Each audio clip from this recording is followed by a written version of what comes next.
know how to kind of get something about Arsenal. You know, be compact, low and deep blocks. You know, kind of let Miles Lewis Skelly and whoever compact the midfield. You know, there's not going to be too much width. The defending or the attacking players that you're playing against going to be in front of you. We need to be a bit unpredictable. So 100%, we need the capacity to keep people guessing. So the short of it, Harry, away from the waffle is yes, you're right. Yes, 1,000,000%. Yes. Yeah. And I think, look, we're going to go into people's questions now to kind of wrap up the show. But I think you could quite easily listen to this and go, why are these guys sort of like overreacting? Are they making too big of a deal of some of the issues that we've seen during pre-season?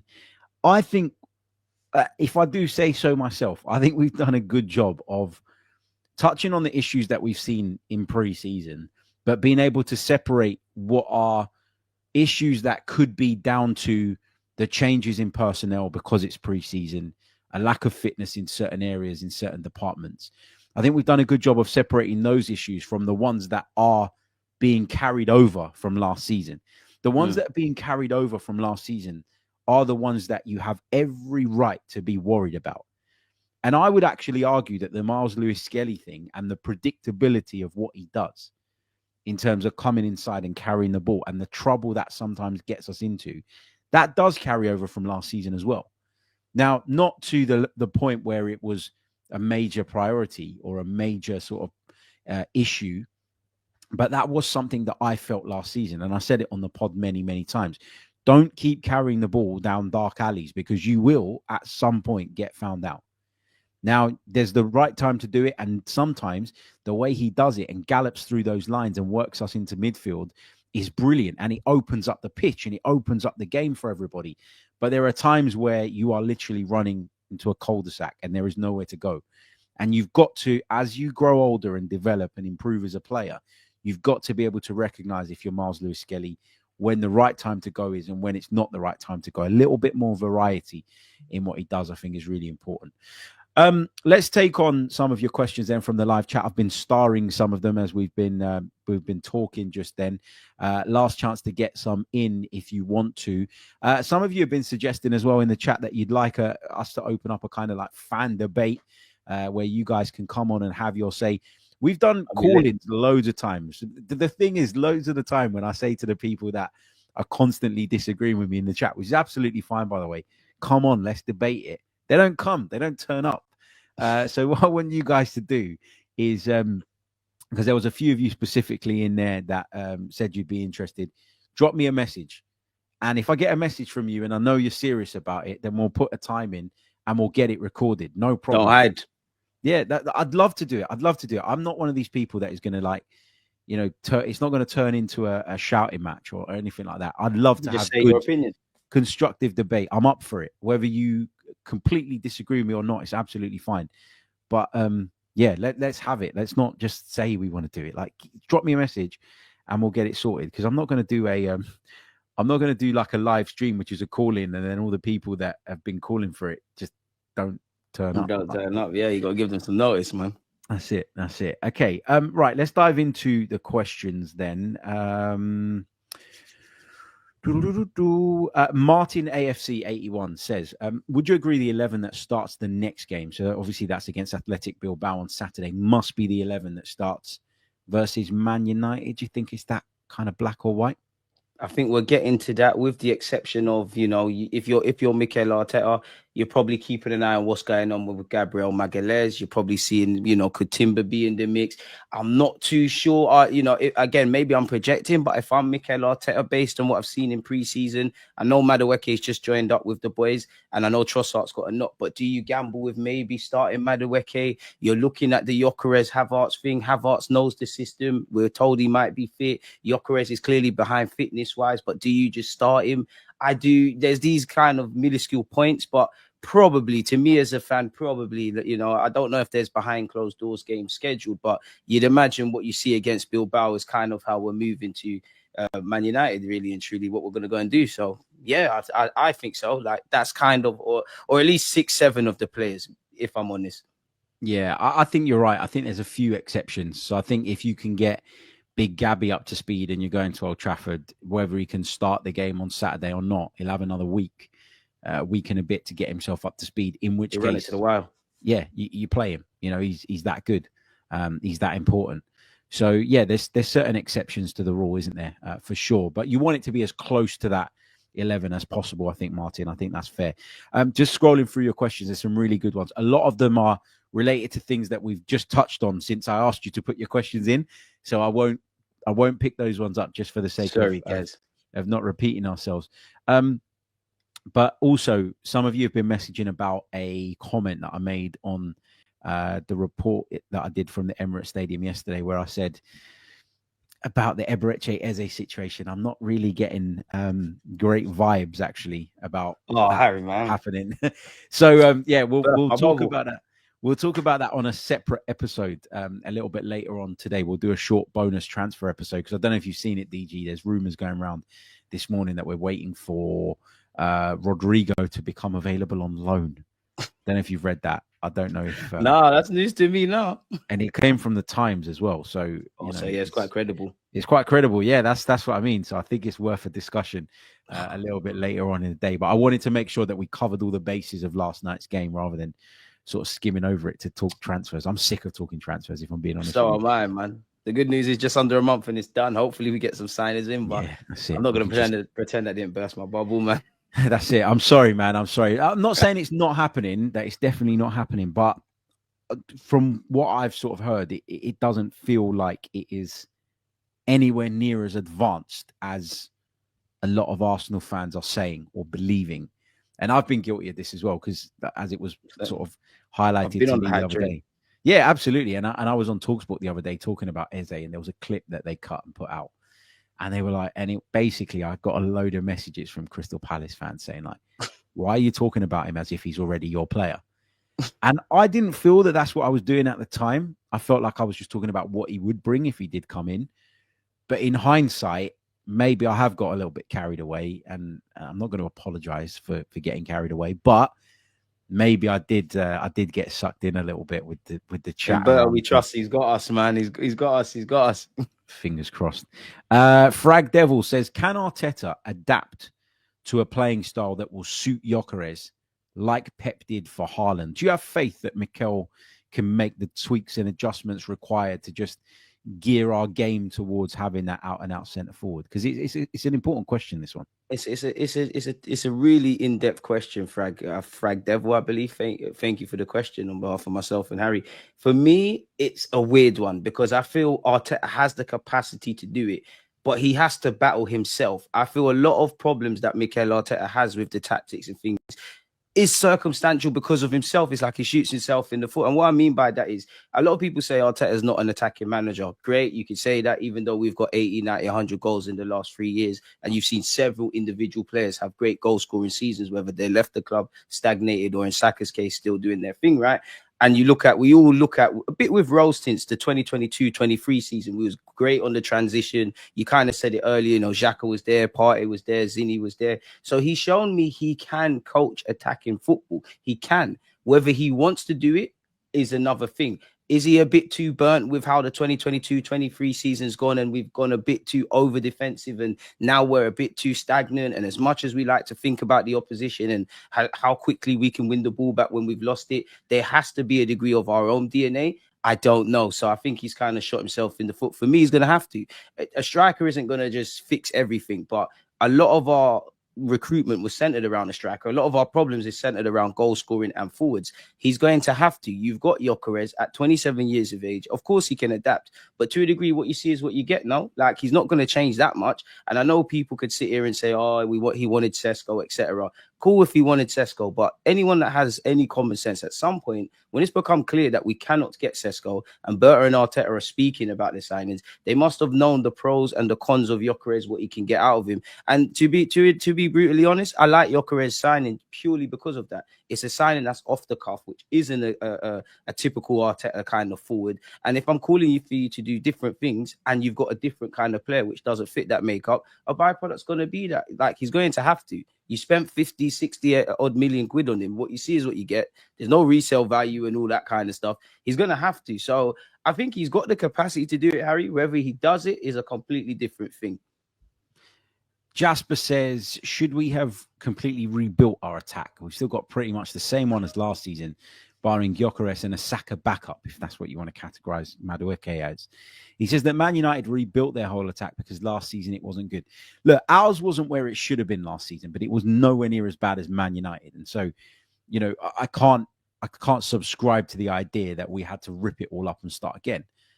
But I guess putting a slightly different spin on Jasper's question, DG, is have we done enough in our attack? Because as you say, it is Viktor Gyökeres and a player that might not even start every week. So, you know, you can understand why people are feeling this way.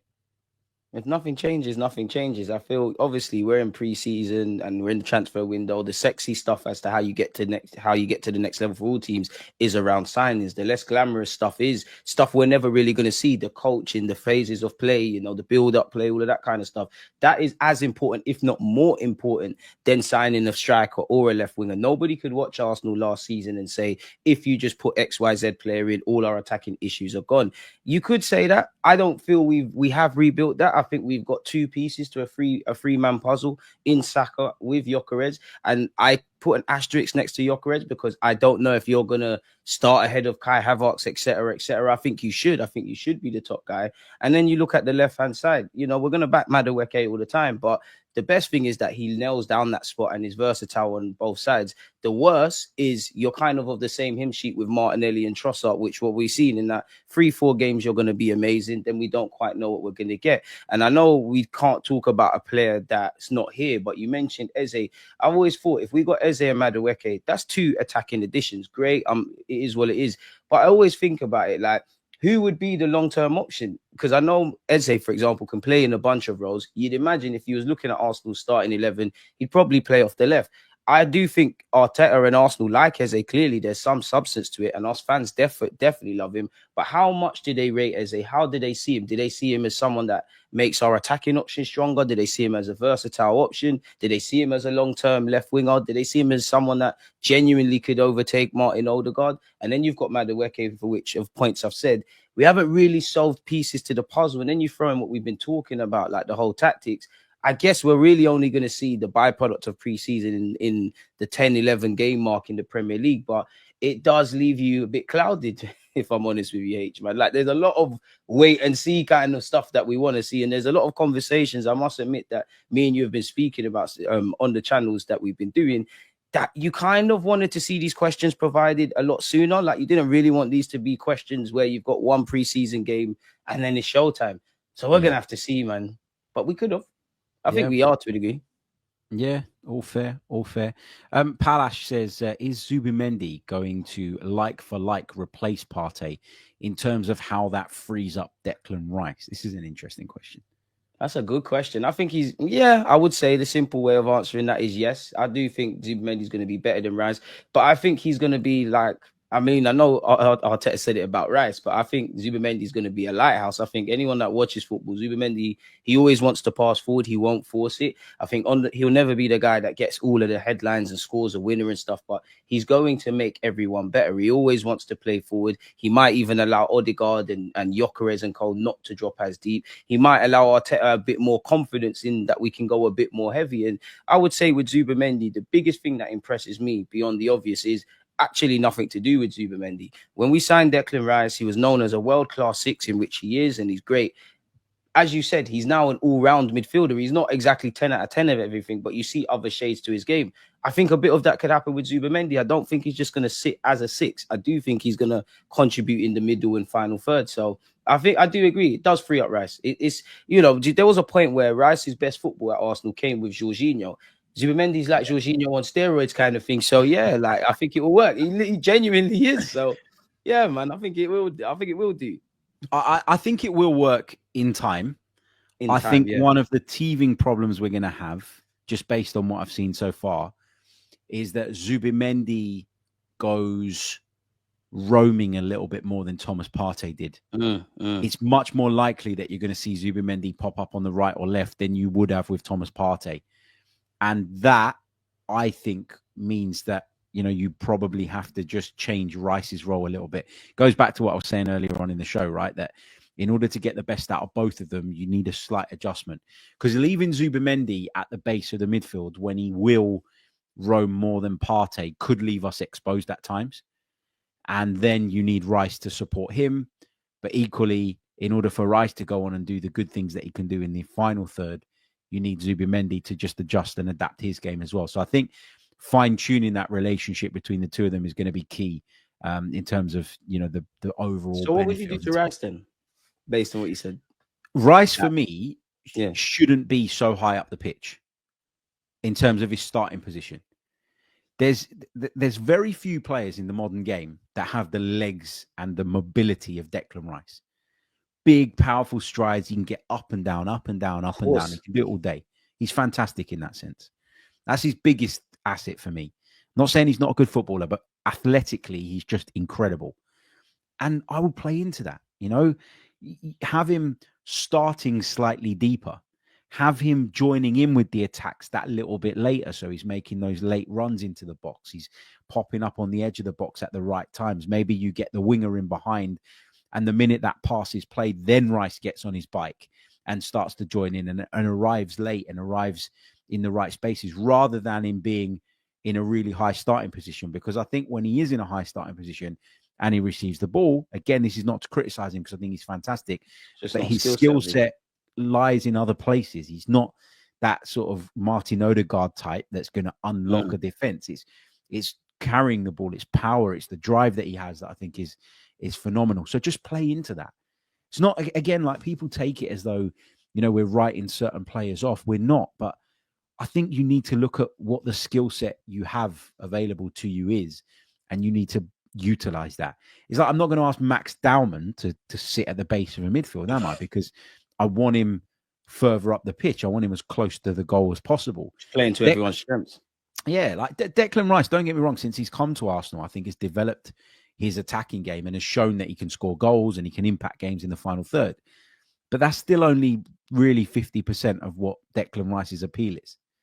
What he can do in the middle of the park is ultimately what got him to the point where Arsenal were willing to pay over £100 million for him. So I think we've just got to play into his skill set a little bit more. And if you tweak his game a bit and you tweak Zubimendi's game a bit, you could see that become a really fruitful partnership and one of the best in Europe because they've got the ability.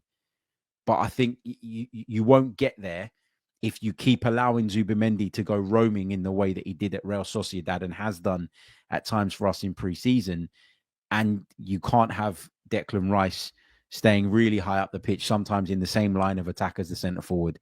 For me, that doesn't work. But that's just my opinion. You're right, Harry. I think one key reason as to why Arteta does that is because Arteta is very fixated on how high and how quickly we can win the ball up the pitch, in which Rice has the skill set for it. But that's where I find myself agreeing with you in that it's not that you cripple Rice, but it's like, even if he shows improvement, and he's done well showing, his improvement in the final third and other non-traditional aspects of his game you expect of Rice, but just put him where he can be great rather than a very good type of thing. And that's why, for me, I know it's not the same, and I'm not going to give up this agenda. I want Arteta to somewhat mimic that midfield three that PSG have, where there's rotations and there's unpredictability. I do think there's something with movement and a bit of street smartness. So I think you gave me food for thought with that answer. We'll see. We'll see how it all develops over the course of the season. We're going to wrap it up there. Jid just reiterating the point about the fan debate on the channel. He says, I think the ask is an inter-fan debate with you moderating. Let's do it. Whoever's interested in doing this, right? Good idea. Get in the comments section after the live stream ends. Don't put it in the live chat because it's going to disappear. Stick it in the comments section of the actual video if you're interested.